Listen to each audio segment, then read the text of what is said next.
club me sollicite au mois de février, ma première réaction, c'est d'abord d'être surpris, parce que donc l'entraîneur en place vient juste d'être nommé.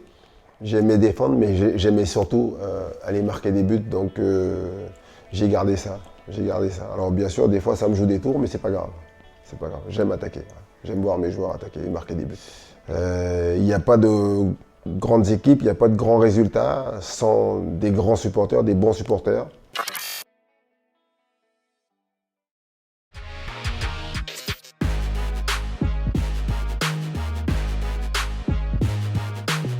Contrairement à beaucoup de joueurs, moi j'ai toujours pensé qu'après le foot, il fallait que je continue de travailler.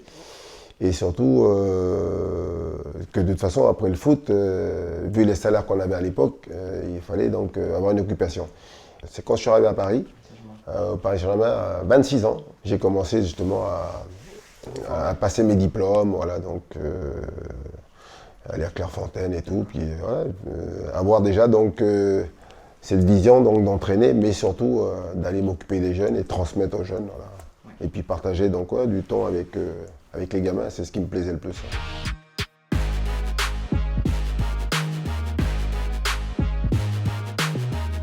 Oui, c'est un métier prenant, un métier excitant.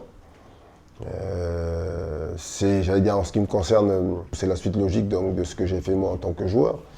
Et je me plais, je suis passionné par ce métier. Mais après, la pression, elle est différente bien sûr. Parce que donc vous êtes le responsable des résultats de l'équipe première. Donc oui, j'ai une mission, c'est de mener à bien donc le club, quoi. Donc les résultats donc de l'équipe doivent être les meilleurs. Et quand ça se passe pas bien, je suis donc le premier responsable. Et j'assume ça donc tout à fait tranquillement. Mais peut-être aussi parce que j'ai un peu plus de bouteilles, un peu plus d'expérience et je le vis mieux, même si c'est jamais facile.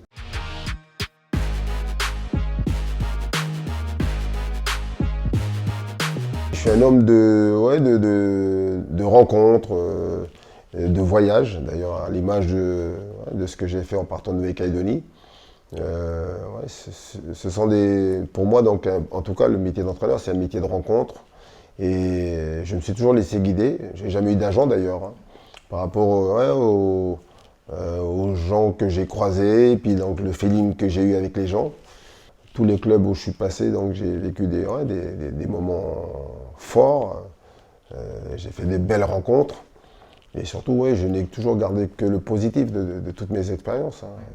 Je suis très heureux ici à Nantes. Voilà. Après, je sais que voilà, à tout moment, ça peut s'arrêter, mais je suis un homme heureux. Voilà. Et puis surtout, de vivre cette expérience dans ce club qui m'a formé, qui a fait donc ce que je suis.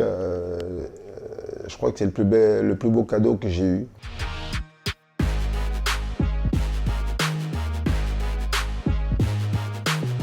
Le club me sollicite au mois de février. Ma première réaction, c'est d'abord d'être surpris, parce que donc l'entraîneur en place vient juste d'être nommé, et je sais que le club est en grande difficulté, donc pour être honnête avec vous, surpris, et puis je suis pas partant au départ. Voilà. Puis après, j'ai passé une nuit très compliquée, parce qu'il fallait aller vite. En toute humilité, c'était donc l'idée de dire le club a fait ce que je suis, comment je fais pour lui rendre, voilà. Rendre quelque chose à ce club, essayer donc humblement de l'aider. Si c'était c'était l'occasion, c'était maintenant, et il ne fallait pas hésiter. J'étais un peu fou, voilà, c'est un pari fou, mais je l'ai fait, et aujourd'hui je suis non seulement un entraîneur heureux, mais surtout un homme heureux donc d'avoir contribué à sauver le club. Et puis maintenant je suis reparti sur un autre projet, donc de maintenir le club en Ligue 1, et c'est vrai que c'est ce qui me guide tous les jours, parce que quand j'entraîne ce club, je pense à tous mes aînés, quoi. Et puis il y a des gens avec lesquels je ne me compare pas, mais voilà, je pense à Coco Ciodo, qui est le maître absolu pour moi, parce que je l'ai connu.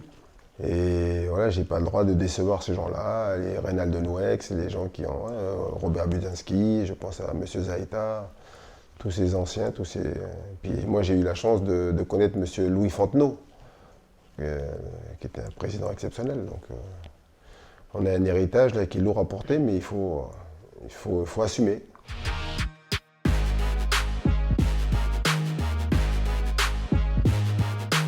Moi, le premier sentiment que j'ai, c'est qu'il faut remettre de l'ordre, quoi. Remettre un peu de discipline et puis surtout redonner confiance aux joueurs. Voilà. Vous savez, quand vous avez un groupe qui est en difficulté, qui n'a pas de résultats, qui est en crise de résultats, il faut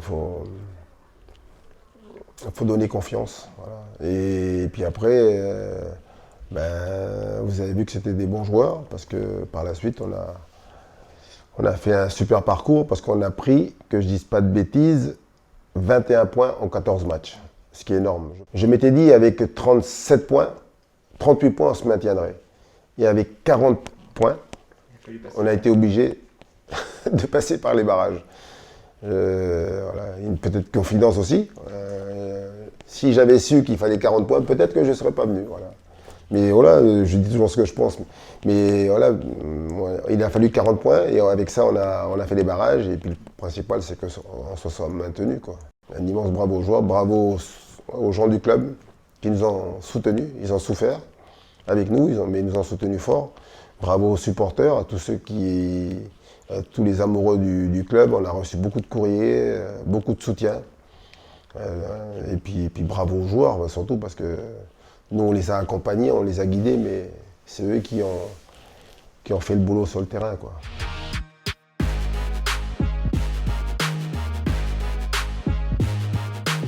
Mon premier speech avec les joueurs, c'était de dire on se prépare, ne pensez pas aux vacances. L'idée, c'est les barrages. Les barrages.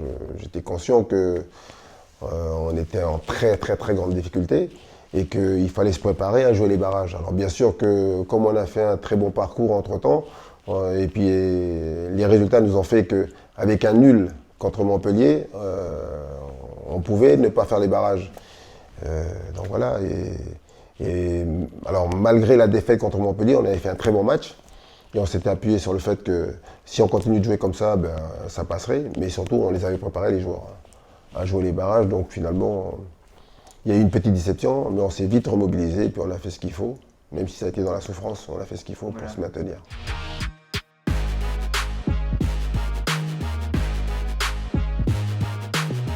Premier sentiment, c'est on est libéré, quoi. Ouais.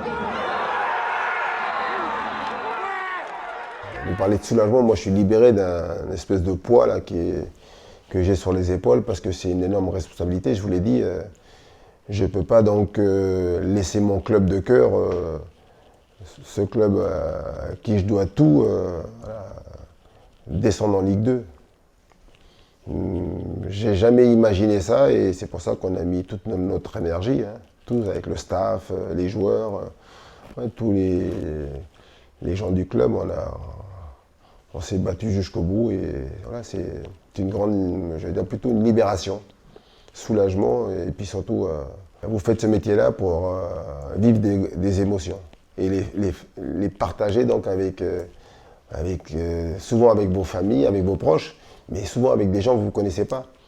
Et de dire que vous venez tous les jours et puis donc que vous jouez un match de foot pour faire vibrer, faire plaisir à des gens, il n'y a pas plus beau, quoi.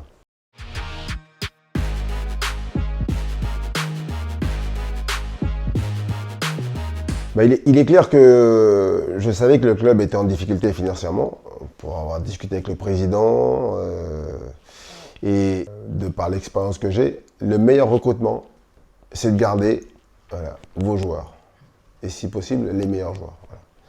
Et voilà, on n'a pas fait mieux. C'est pour ça qu'après, on a pris des joueurs d'appoint, des joueurs libres qui étaient soit en prêt ou en fin de contrat.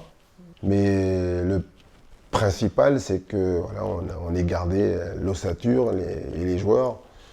Maintenant, il faut faire le taf. Voilà, maintenant, là, comme j'ai dit aux joueurs, on n'a plus d'excuses. Voilà, on est tous responsables. Et il faut être capable maintenant d'obtenir le maintien avec plus de facilité.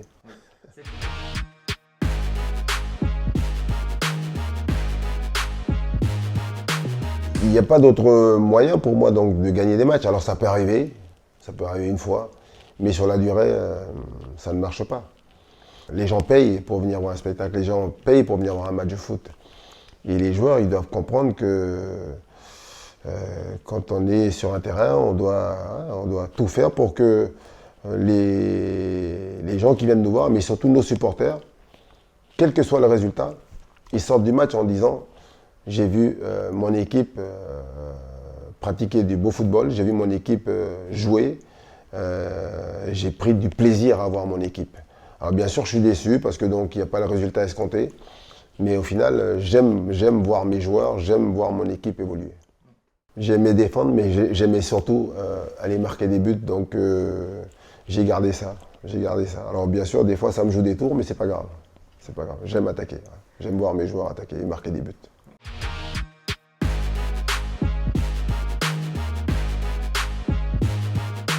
On est préparé à ça. Voilà. On est préparé, on a anticipé. Et puis, si il faut ajuster, on a parlé avec le président, donc voilà, on essaiera. Ça va être un handicap. Après, ce qui est rassurant, c'est qu'on n'est pas les seuls. Beaucoup de clubs vont avoir les mêmes problèmes que nous. Mais nous, on a des joueurs importants qui vont partir. Donc, il faudra qu'on soit capable d'avoir des résultats sans ces joueurs-là, parce qu'on a un effectif, je veux dire, qui est assez intéressant, important. À ceux à qui on donnera leur chance de la saisir et puis surtout de faire en sorte que l'équipe elle soit performante.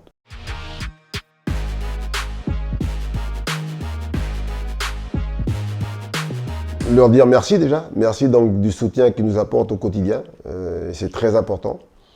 Et puis surtout donc leur demander d'être toujours avec nous parce que il n'y a pas de grandes équipes, il n'y a pas de grands résultats sans des grands supporters, des bons supporters. Puis leur souhaiter à tous de joyeuses fêtes, voilà, parce qu'il y a les fêtes de fin d'année, Noël, jour de l'an, et puis surtout du bonheur donc, et de la santé surtout.